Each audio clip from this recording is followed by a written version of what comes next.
আসসালামু আলাইকুম বন্ধুরা। আজকে এমন একটা কাহিনী নিয়ে আমি আলোচনা করব যেটা কম বেশি অনেকেই জানেন এবং সেটা শুনতে পছন্দও করেন। তো চলুন ভিডিওটি কন্টিনিউ করা যাক। বিবি জুলেখা মিশরের উজিরের স্ত্রী ছিলেন।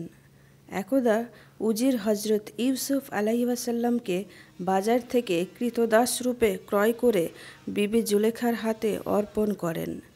কিছুদিন লালন পালনের পর বিবি জুলেখা হজরত ইউসুফ আলাইহিসসালামের প্রতি আসক্ত হয়ে পড়েন।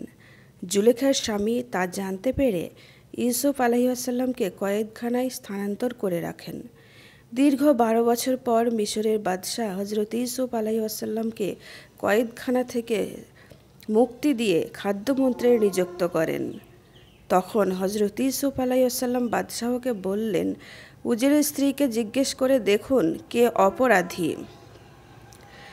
জুলেখা অকপটে সব স্বীকার করে বললেন, ইউসুফ সম্পূর্ণ নির্দোষ ও পবিত্র, যত অন্যায় সবই আমার ভুল মাত্র। পরবর্তীকালে হজরত ইউসুফ আলাইহিসসালাম যখন মিশরের বাদশাহ নিযুক্ত হন, ইতিমধ্যে উক্ত উজির ইন্তেকাল করেন। এরপর হজরত ইউসুফ আলাইহিসসালাম বিবি জুলেখাকে স্ত্রীরূপে বরণ করেন। এটাকে একমাত্র সত্য কথার অমৃতময় ফলই বলতে হবে। বিবি জুলেখার অকপটতা এবং মিথ্যা তহমত দেওয়ার কথা স্বীকার করার বদৌলতে তিনি পরিশেষে একদিকে বাদশাহর পত্নী, অন্যদিকে নবীর নেক বিবি হওয়ার সৌভাগ্য অর্জন করেছিলেন। সত্য চিরজীবী, তার জয় সুনিশ্চিত। তো বন্ধুরা, আজকের এই কাহিনীটি শুনে তোমাদের কেমন লাগলো অবশ্যই জানাবে, কমেন্টে জানাবে।